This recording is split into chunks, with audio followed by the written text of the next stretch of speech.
Hello everyone. Today we are going to continue with the final accounts with adjustments chapter.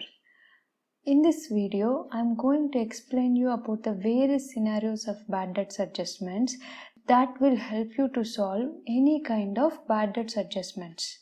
First, we will look at the problem and then we'll go through the adjustments. Following balances were extracted from the books of Vijay on 31st March 2020. Here are our adjustments. Our first adjustment is related to closing stock. We know that stock as on 31st March 2020 is nothing but closing stock. We mention closing stock on the credit side of the trading account and also on the asset side of the balance sheet.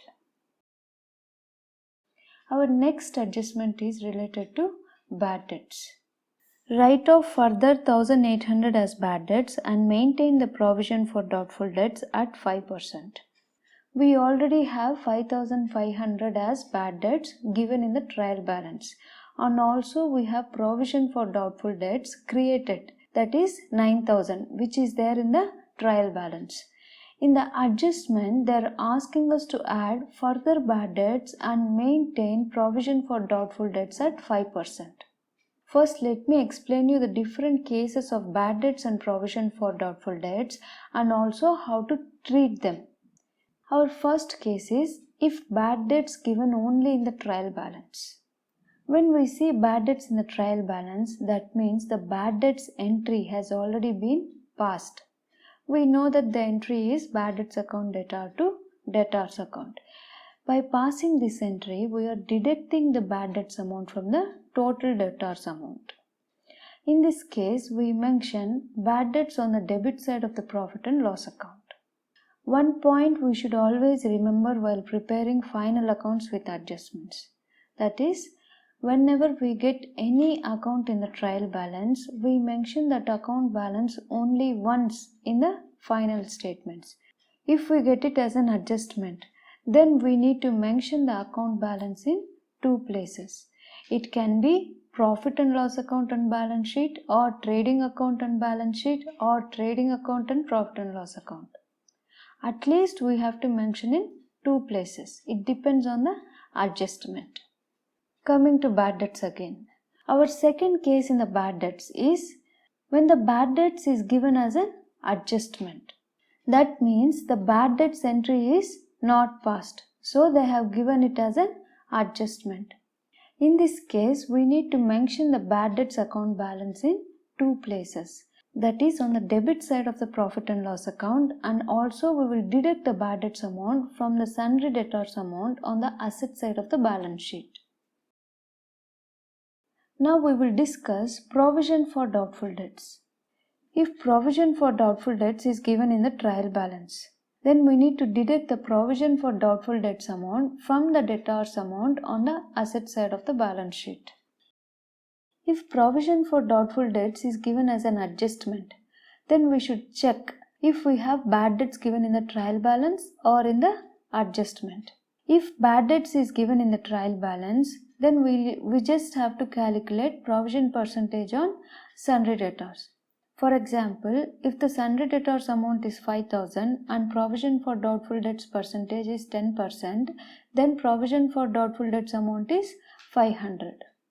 We will add this 500 to the bad debts amount on the debit side of the profit and loss account, and we will deduct this 500 from the sundry debtors amount on the asset side of the balance sheet.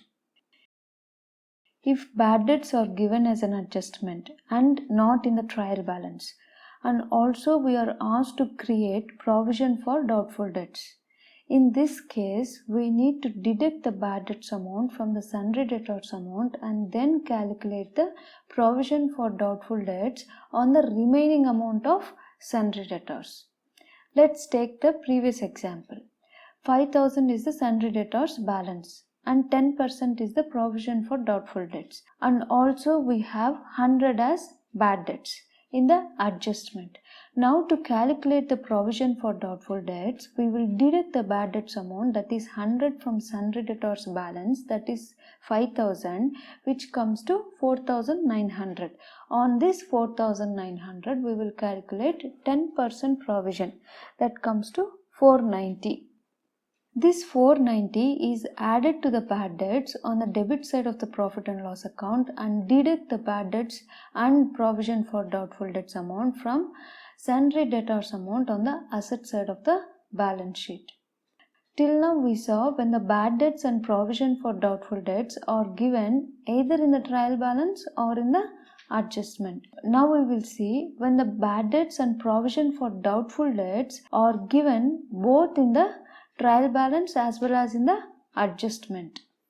In our question, we already have bad debts in the trial balance, that is 5,500, and also in the adjustment they are asking us to add further bad debts, that is 1,800, and provision for doubtful debts in the trial balance is 9,000, and provision for doubtful debts in the adjustment is 5% on debtors, and our debtors balance is 62,800.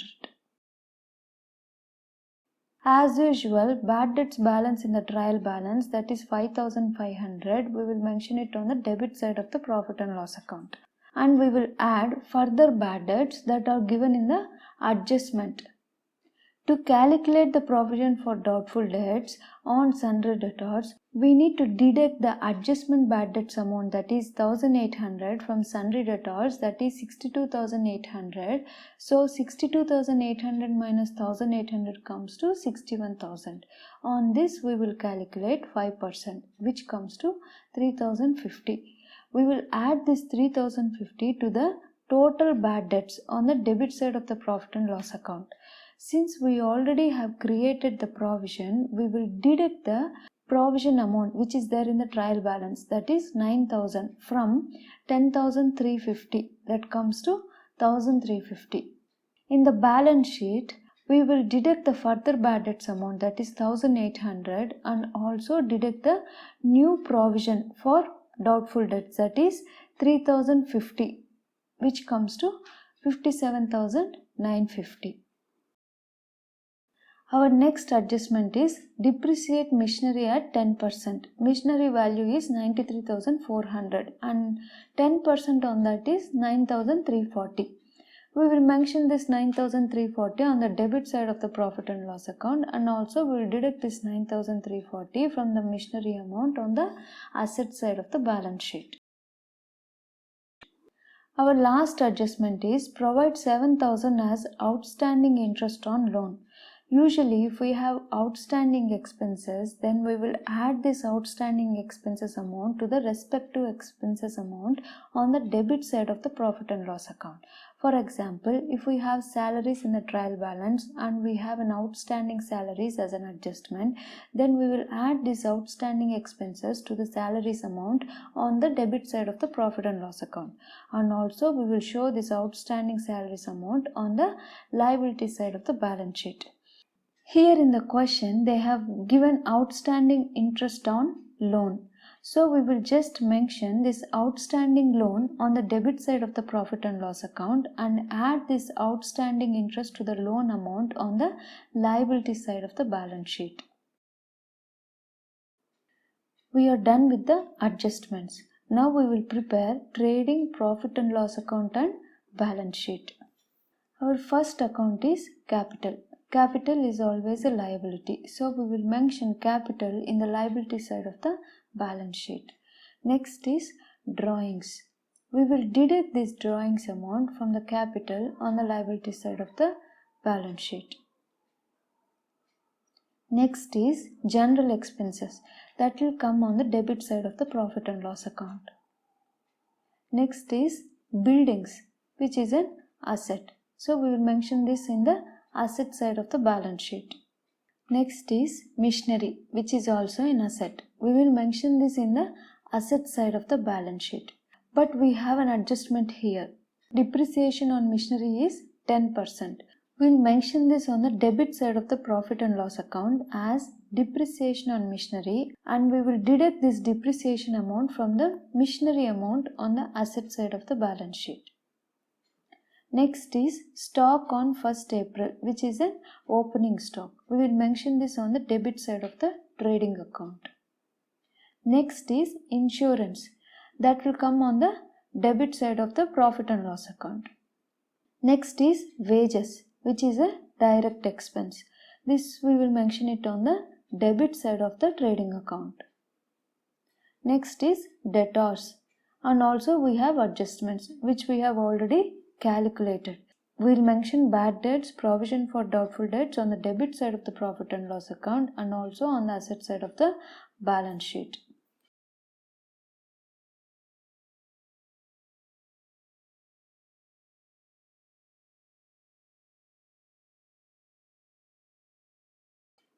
Next is creditors, which is a liability. We will mention this on the liability side of the balance sheet. Next is bad debts, which we have already updated. Next is loan. We have an adjustment for this, that is outstanding interest on loan. So outstanding interest loan amount is mentioned on the debit side of the profit and loss account, and we will add the outstanding interest on loan to the loan amount on the liability side of the balance sheet. Next is sales, which is an income. We will mention this on the credit side of the trading account. Next is purchases, which is an expense. We will mention this on the debit side of the trading account. Next is motor car, which is an asset. We will mention this in the asset side of the balance sheet. Next is provision for doubtful debts, which we have already updated. Next is commission, and in the brackets they have given it as credit. So we have to assume that it is commission received. We will mention this on the credit side of the profit and loss account. Next is car expenses, that will come on the debit side of the profit and loss account. Next is bills payable, which is a liability. We will mention this on the liability side of the balance sheet. Next is cash, which is an asset. So we will mention this in the asset side of the balance sheet. Next is bank overdraft, which is a liability. We will mention this on the liability side of the balance sheet. Next is charity, that will come on the debit side of the profit and loss account. Finally, we have closing stock. We will mention closing stock on the credit side of the trading account and asset side of the balance sheet. Let's balance the amounts for trading account.